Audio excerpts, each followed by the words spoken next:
কিছু সত্য আছে যেগুলো না জানাই ভালো, কারণ ওগুলো জানার পর মনে হবে যেন মৃত্যুর থেকেও কঠিন শাস্তি এই সত্যটা জানাতেই ছিল। এই কথাটা কেন বললাম সেটা ভিডিওর শেষে ঠিকই বুঝতে পারবেন। হ্যালো বন্ধুরা, আজ আমি আবার নিয়ে এসেছি একটি চমৎকার মুভির এক্সপ্লেনেশন। আজকের মুভিটি হলো একটি south Korean revenge thriller movie, যেটি 2010 সালে রিলিজ হয়েছিল। সাউথ কোরিয়ান মুভিগুলোর প্রতিশোধ নেওয়ার ধরনগুলো খুবই অদ্ভুত আর ভয়ানক হয়ে থাকে, যেগুলো আমাদের সবসময় ভাবতে বাধ্য করে। সিনেমা শেষ হয়ে যাওয়ার পরেও সেগুলোর রেশ আমাদের মধ্যে থেকে যায়।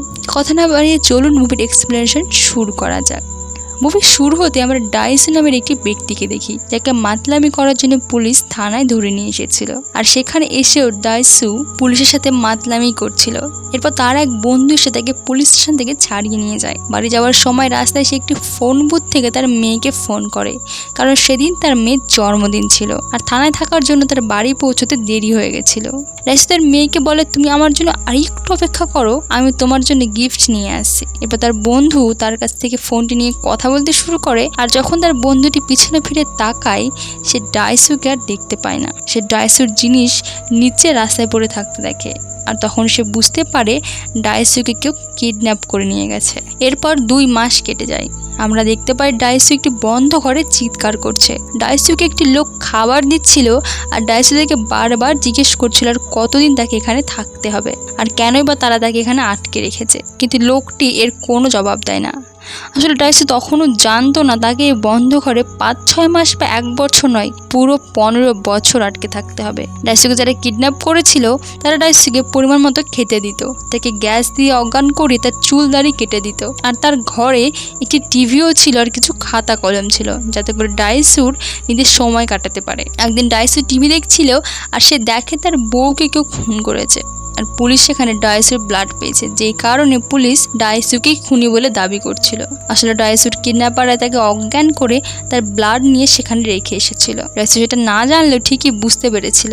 এই খবর শুনে ডাইসু পাগলের মতো হয়ে যায়। সে সুইসাইড অ্যাটেম্প্ট করে, কিন্তু তার কিডন্যাপার ডাইসুকে চিকিৎসা করে সুস্থ করিয়ে দেয়। ডাইসু যতবার সুইসাইড অ্যাটেম্প্ট করে ততবার তারা তাকে চিকিৎসা করিয়ে সুস্থ করিয়ে দিচ্ছিল। কোনো এক কারণে তারা ডাইসুকে মরতে দিতে চাইছিল না। এভাবে প্রায় 10 বছর কেটে যায়। এ সময় ডাইসুকে খাওয়ার জন্য যে চপস্টিক দেওয়া হতো সেটা দিয়ে সে দেওয়াল খুঁড়তে শুরু করে। আর একদিন সে সফল হয়। সে সেই ফাঁক দিয়ে বাইরের পৃথিবী দেখে, শহর দেখে, বৃষ্টি দেখে। সে মুখ বাইরে বের করে বৃষ্টির জল অনুভব করে। এরপর তার কিডন্যাপ হওয়ার প্রায় 15 বছর পর ডাইসুকে তার কিডন্যাপাররা ঠিক সেইখানেই ছেড়ে আসে যেখান থেকে তাকে তারা কিডন্যাপ করেছিল। 15 বছর সূর্যের আলো না দেখার জন্য প্রথমে ডাইসুর চোখ সূর্যের আলো সহ্য করতে পারে না। এরপর যখন তার চোখ সয়ে যায়, সে সেখানে একটি লোককে দেখতে পায় যে সুইসাইড করার জন্য সেখানে এসেছিল। ডাইসু লোকটিকে শুঁকতে শুরু করে, তাকে স্পর্শ করে, কারণ সে 15 বছর কোনো মানুষ দেখেনি। এরপর সে লোকটিকে সুইসাইড করা থেকে থামিয়ে নিজের গল্প শোনায়। সে লোকটিকে বলে, কি আজব ব্যাপার তাই না? তুমি যখন হাসবে গোটা পৃথিবী তোমার সঙ্গে হাসবে, আর তুমি যখন কাঁদবে তখন তুমি একাই কাঁদবে, কেউ থাকবে না তোমার সাথে। আর এরপর সে সেখান থেকে চলে আসে। সে চলে আসার পরে লোকটি সুইসাইড করে, কিন্তু এতে ডাইসুর কোনো যায় আসে না। তার এখন একটাই উদ্দেশ্য, খুঁজে বের করা কে তাকে এতদিন আটকে রেখেছিল, আর কেনই বা তার থেকে এতগুলো বছর কেড়ে নেওয়া হলো। তার কাছে বাইরের গোটা পৃথিবীটা নতুন লাগে। সে সেখানে কিছু বকাটে ছেলেদের দেখতে পায় যারা ডাইসুকে বুলি করছিল। ডাইসু ভাবে সে আটকা থাকাকালীন একা একা যে মারপিট শিখেছে সেটা কি অরিজিনাল লাইফেও কোনো কাজে আসবে। সে টেস্ট করে দেখে, আর দেখে সেটা সত্যিই কাজে আসছে। এরপর সে একটি দোকানে খাবার কিনতে যায়। সেখানে একটি ভিখারি এসে তাকে একটি ফোন আর কিছু টাকা দিয়ে যায়, আর বলে, আমাকে ব্যাপারে জিজ্ঞেস করে কোনো লাভ নেই, আমি শুধু এগুলো দিতে এসেছি। এরপর ডাইসু একটি রেস্টুরেন্টে যায় যেখানে মিডো নামে একটি মেয়ে ছিল, তাকে সে খাবার অর্ডার দেয়। আর তখনই তার সেই ফোনটিতে একটি কল আসে। সে কল রিসিভ করার দেখে এটা সেই লোকটা যে তাকে এতদিন আটকে রেখেছিল। লোকটি ডাইসুকে জিজ্ঞেস করে, বাইরে বেরিয়ে কেমন লাগছে ডাইসু? কিন্তু ডাইসু তার কথা এড়িয়ে যায় আর তাকে বারবার একই কথা জিজ্ঞেস করে যে কেন সে তাকে এতদিন আটকে রেখেছিল। লোকটি বলে, তুমি একবার নিজের জীবনের দিকে তাকিয়ে দেখো, দেখো যে তুমি আসলে কে, আর তুমি কি এমন করেছো যে তোমাকে আমি এই শাস্তি দিলাম। এই বলে লোকটি কল কেটে দেয়। এরপর ডাইসু হঠাৎই অজ্ঞান হয়ে যায়, আর যখন তার চোখ খুলে সে নিজেকে মিডো নামের সেই মেয়েটির বাড়িতে খুঁজে পায়। সে দেখে মিডো তার ডায়েরিগুলো পড়ছে, যেটা সে একদমই পছন্দ করে না। সে মিডো থেকে ডায়েরিগুলো কেড়ে নেয়। একসময় সে মিডোর কাছে যাওয়ার চেষ্টা করে, কিন্তু মিডো তাকে বলে সে তাকে পছন্দ করে, তাই তার বাড়িতে নিয়ে এসেছে। কিন্তু সে এখন রেডি নয়। যখন সে রেডি হবে তখন সে তাকে ঠিকই বলবে। পরের দিন সে মিডোকে সঙ্গে করে নিয়ে তার মেয়েকে খুঁজতে যায় আর জানতে পারে তার মেয়েকে সুইজারল্যান্ডের এক দম্পতি অ্যাডপ্ট করেছে আর সে এখন সেখানেই আছে। তারা এরপর এক হোটেলে খেতে যায়। তখন ডাইসুর মনে হয় কিডন্যাপ থাকাকালীন তাকে রোজ যে খাবার দেওয়া হতো সেটা তো কোনো এক হোটেলেরই ছিল। তাই সে শহরের সব হোটেলের খাবার টেস্ট করে দেখে। সে বলে 15 বছর ধরে সে একই খাবারই খেয়ে এসেছে, তার স্বাদ সে কোনোদিনও ভুলবে না। আর এক সময় সে সেই হোটেলটার পেয়েও যায়। ডেলিভারি বয়কে ফলো করে সে সেখানে পৌঁছে যায় যেখানে তাকে কিডন্যাপ করে রাখা হয়েছিল। সে দেখে সেখানে আলাদা রুমে অনেক লোককে আটকে রাখা হয়েছে। আসলে ওই জায়গাটি ছিল একটি জেলের মতো যেখানে টাকা দিয়ে যে কোনো লোককে বন্দি করে রাখা। ডাইসুর সেখানে ইনচার্জের সাথে দেখা হয় আর সে তাকে চেয়ারের সঙ্গে বেঁধে জিজ্ঞেস করে কেন সে তাকে কিডন্যাপ করেছিল। লোকটি বলে কেউ তাকে অনেক টাকা দিয়েছিল, সেই জন্যই সে ডাইসুকে কিডন্যাপ করে এখানে আটকে রেখেছিল। কিন্তু লোকটি কোনো মতেই তার আসল কিডন্যাপারের নাম বলে না। ডাইসু লোকটির অনেকগুলো দাঁত উপড়ে নেয় আর সেখানে অন্য গুন্ডাদের সাথে তার মারপিট হয়, কিন্তু এতে সেও অনেক ইনজিওর হয়। যখন ডাইসু টলতে টলতে সেই বিল্ডিং থেকে বেরিয়ে আসে সে রাস্তায় অজ্ঞান হয়ে যায়। তখন একটি ছেলে তাকে ট্যাক্সিতে তুলে কোথায় নামাতে হবে সেটাও বলে দেয়। যাওয়ার আগে সে ডাইসুকে নাম ধরে ডাকে। তখন ডাইসু লোকটির ওপর সন্দেহ হয়, কিন্তু ততক্ষণে ট্যাক্সি চলতে শুরু করেছিল। আসলে এই ব্যক্তি হলো ডাইসুর আসল কিডন্যাপার। ডাইসু যখন চোখ খুলে সে দেখে মিডোকে ট্রিটমেন্ট করে দিয়েছে। ডাইসু সে বিল্ডিং থেকে কিছু কল রেকর্ডিং নিয়ে এসেছিল। সেখানে একটি রেকর্ডিংয়ে কিডন্যাপার ইনচার্জের মধ্যে কথা হচ্ছিল। সেখানে জেলের ইনচার্জটি কিডন্যাপারটিকে জিজ্ঞেস করছিল এই লোকটির দোষ কি যে তাকে এখানে আটকে রাখতে হবে। কিডন্যাপারটি বলে যে ডাইসু নাকি অনেক বেশি কথা বলে। এরপর ডাইসু তার পুরনো বন্ধুর সঙ্গে দেখা করতে যায়। তারা খুব ইমোশনাল হয়ে পড়ে। সে তার বন্ধুকে সব খুলে বলে। বন্ধুটি বলে তোমার আশেপাশের মানুষকে সন্দেহ করা উচিত, যারা তোমাকে চেনে তারাই হয়তো তোমার ক্ষতি করার জন্য এসব করেছে। ডাইসুর প্রথম সন্দেহ হয় মিডোকে। সে মিডোর ইমেল আইডিতে লগ ইন করে দেখে সেখানে ডাইসুকে উদ্দেশ্য করে একটি ইমেল এসেছে এভারগ্রিন নামের আইডি থেকে। এটাতে বলা হয়েছে ডাইসুকে 15 বছরের সাজা থেকে মুক্তি দেওয়া হলো। এটা দেখে ডাইসু বাড়িতে এসে মিডোকে বেঁধে ফেলে আর জিজ্ঞেস করে সে কিডন্যাপারের সাথে যুক্ত আছে কিনা। এরই মধ্যে ডাইসুর বন্ধু ফোন করে বলে সে ইমেল আইডির মাধ্যমে সেই লোকটির ঠিকানা বের করে ফেলেছে আর সেটা মিডোর বাড়ির সামনের বিল্ডিংয়ে। ডাইসু মিডোকে সেখানে সে অবস্থায় ফেলে রেখে চলে যায়। সেখানে ডাইসুর তার কিডন্যাপারের সাথে পরিচয় হয়। তার নাম ছিল উজিন। ডাইসু উজিনকে রেগে খুন করতে যায়। তখন উজিন বলে তুমি চাইলেই আমাকে মেরে ফেলতে পারো, কিন্তু তাহলে তুমি কোনোদিনই জানতে পারবে না কেন তোমাকে আমি 15 বছরে বন্ধ করে আটকে রেখেছিলাম, কি এমন অন্যায় করেছিলে তুমি। সে ডাইসুকে বলে আমি তোমাকে 5 দিন সময় দিচ্ছি, এর মধ্যে যদি তুমি খুঁজে বের করতে পারো কেন আমি তোমাকে 15 বছর আটকে রেখেছিলাম তাহলে আমি সুইসাইড করে নেব, আর যদি তুমি না পারো তাহলে আমি মিডোকে মেরে ফেলবো। আমি সেই সব মেয়েদের মেরে ফেলবো যাদের তুমি ভালোবাসো। এ সময় ডাইসু রেগে উজিনের দাঁত উপরে নিতে চেষ্টা করে। তখন উজিন হাসে আর বলে সে নিজের হার্টের অপারেশন করিয়েছিল, সেটা এখন পিস মেকার লাগানো আছে। সে ডক্টরকে বলে এটা রিমোট তৈরি করে নিয়েছে যাতে করে সে নিজের মৃত্যুর ওপর কন্ট্রোল রাখতে পারে। এই শুনে ডাইসু তাকে ছেড়ে দেয় কারণ সে সত্যি জানতে চায় কেন তাকে এত বড় শাস্তি দেওয়া হয়েছিল।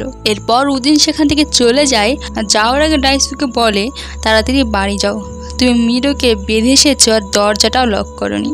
ডাইসু সেটা শুনে দৌড়ে মিডোর কাছে আসে। সে দেখে জেলের ইনচার্জ মিডোকে আটকে রেখেছে আর সে ডাইসুকেও আটকে রাখে আর ডাইসুর দাঁত সেভাবে উপরে নিতে চায় যেভাবে ডাইসু তার দাঁত উপরে নিয়েছিল। এ সময় উজিনের লোক সেখানে আসে টাকা নিয়ে আর সেটা ইনচার্জকে দিয়ে ডাইসু আর মিডোকে ছেড়ে দিতে বলে। ইনচার্জ টাকা নিয়ে সেখান থেকে চলে যায়। যাওয়ার সময় ডাইসু বলে সে তার হাত কেটে নেবে যে হাত দিয়ে সে মিডোকে ছুঁয়েছে। এরপর মিডো হোটেলের কাজ ছেড়ে দেয়। তারা দুজন সেখান থেকে পালিয়ে যায়।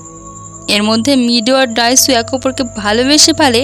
ডাইসু নিজের মনেই বলে হয়তো ভালোই হয়েছে আমাকে এতদিন আটকে রাখা হয়েছিল, তাছাড়া হয়তো মিডোকে আমি কোনোদিনই পেতাম না। রাতে যখন তারা ঘুমাচ্ছিল উজিন সেখানে আসে আর চুপ করে তাদের দেখতে থাকে।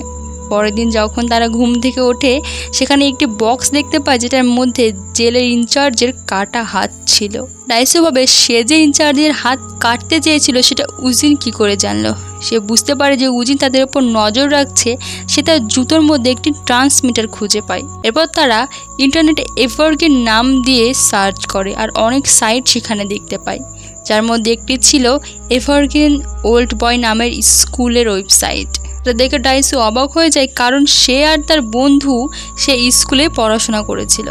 ডাইসু ওই স্কুলে যায় আর সেখানে রেকর্ড চেক করে সে উজিনের নাম আর ছবি দেখতে পায়। আসলে ডাইসু এতক্ষণে তার কিডন্যাপারের নাম জানতে পারে, কিন্তু তার ব্যাপারে আর অন্য কোনো ইনফরমেশন সে পায় না। কিন্তু সে রেকর্ডে একটি মেয়ের ছবি দেখতে পায় যার মুখ সব জায়গায় ছেঁড়া ছিল। মেয়েটির নাম ছিল লিসুজা। সে তার বন্ধুকে ফোন করে মেয়েটির ব্যাপারে জিজ্ঞেস করে। তার বন্ধু বলে মেয়েটি তোমার ক্লাসে পড়তো, মনে নেই সেই জলে ঝাঁপ দিয়ে সুইসাইড করেছিল? ডাইসু জিজ্ঞেস করে তুমি কি জানো মেয়েটি কেমন ছিল? তার বন্ধু বলে মেয়েটি ধনী পরিবারের মেয়ে ছিল, কিন্তু তার চরিত্র খুবই খারাপ ছিল, তার অনেক ছেলের সাথে সম্পর্ক ছিল। উজিন সে সময় সেখানেই ছিল আর এই কথা শোনার পরে সে রেগে ডাইসুর বন্ধুকে মেরে ফেলে আর ডাইসুকে বলে আমার বোন চরিত্রহীন ছিল না আর এটা তোমাকে মানতেই হবে। এটা শুনে ডাইসুর তার স্কুল লাইফের কথা মনে পড়ে যায়। সে একদিন উজিনকে তার বোনের সাথে প্রাইভেট অবস্থায় দেখে ফেলেছিল আর স্কুল ছাড়ার আগে সেই কথাটি তার এক বন্ধুকে বলেছিল। যদিও ডাইসু তার বন্ধুকে বারণ করেছিল যেন সে এই কথাটা কাউকে না বলে, কিন্তু ডাইসুর বন্ধু কথাটা ছড়িয়ে দেয় আর উজিনের বোনের গোটা স্কুলে বদনাম হয়ে যায়, যেই কারণে সে সুইসাইড করে নেয়। যদিও ডাইসুর কাছে অন্যায়টি অনেক ছোট মনে হচ্ছিল, কিন্তু উজিনের কথা অনুযায়ী ভুল বড় হোক বা ছোট, কষ্ট তো সমানই। মিডো ডাইসুকে বলে এবার তুমি জেনে গেছো কেন তোমাকে আটকে রাখা হয়েছিল, তাহলে চলো এবার আমরা অন্য কোথাও চলে যাই এসব ছেড়ে। কিন্তু ডাইসু বলে রিভেঞ্জ এখন তার রক্তে মিশে গেছে। সে মিডোকে জেলে ইনচার্জের কাছে রেখে উজিনকে খুঁজতে যায়। যেহেতু উজিন ইনচার্জের হাত কেটে দিয়েছিল, তো তারা এখন এক অপরের শত্রু হয়ে গেছিল। সে উজিনের সাথে দেখা করার জন্য উজিনের পেন্ট হাউসে পৌঁছে যায়। উজিন ডাইসুকে বলে শেষ পর্যন্ত তোমার সব মনে পড়েছে। ডাইসু বলে তুমি প্রথমে আমাকে হিপনোটাইজ করে আমার মেমোরি মুছে দিয়ে আমাকে সব মনে করতে বলেছো, আর এখন আমার সব মনে পড়েছে, তাহলে এখন তুমি তোমার কথা মতো নিজেকে মেরে ফেলো। উজিন বলে আমি তোমার মেমোরি মেটাইনি, তুমি জানো কেন তুমি ভুলে গেছো? তার কারণ তোমার কাছে এই কথাটি কোনো ইম্পর্টেন্ট ব্যাপারই ছিল না। উজিন বলে তোমার কথা এতটা ছড়িয়ে গেছিল যে লোকে বলতে শুরু করেছিল যে আমার বোন প্রেগনেন্ট, আর এক সময় আমার বোনও এটা বিশ্বাস করতে শুরু করে দিয়েছিল আর সে সেটা সহ্য করতে পারেনি, তাই সে সুইসাইড করে নিয়েছিল। আমি না, তোমার কথা আমার বোনকে প্রেগনেন্ট করে দিয়েছিল। উজিন ডাইসুকে জিজ্ঞেস করে তুমি পোস্ট হিপনোসিস কি জানো? এর মাধ্যমে মানুষের মাথায় যে কোনো কথা বা ধারণা ঢোকানো যায়, আর আমি সেটাই করেছি তোমার আর মিডোর সাথে, যেই কারণে তোমরা এক অপরের প্রেমে পড়েছো। উজিন বলে তুমি প্রথম থেকে ভুল প্রশ্ন করেছো, তুমি বারবার জিজ্ঞেস করেছো কেন আমি তোমাকে 15 বছর আটকে রাখলাম, বরং তোমার জিজ্ঞেস করা উচিত ছিল কেন আমি তোমাকে 15 বছর পর ছেড়ে দিলাম। এরপর উজিন ডাইসুকে একটি বক্স দেখায় যেটার মধ্যে ডাইসুর ফ্যামিলি ফটো অ্যালবাম ছিল, যেটাতে ডাইসু আর তার বউ আর মেয়ের ছবি ছিল। অ্যালবামসের পাতা উল্টাতে সে দেখে তার মেয়ে আস্তে আস্তে বড় হচ্ছে, আর যখন সে তার মেয়ের শেষ ছবিটি দেখে সে দেখে মিডোই তার মেয়ে, সেই মিডো যাকে সে ভালোবাসে, যার সাথে এখন তার শারীরিক সম্পর্ক রয়েছে। এটা ভেবেই সে পাগলের মতো হয়ে যায়। সে উজিনের ওপর অ্যাটাক করে, কিন্তু উজিনের বডিগার্ড তাকে ধরে ফেলে।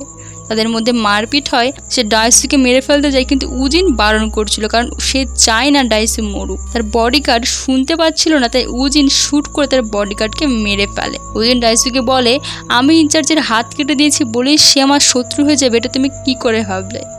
আমি ওকে এর বদলে অনেক টাকা দিয়েছি, তোমার মিডোকে ওর কাছে ছেড়ে আসা উচিত হয়নি। এই শুনে ডাইসু মিডোকে ফোন করে।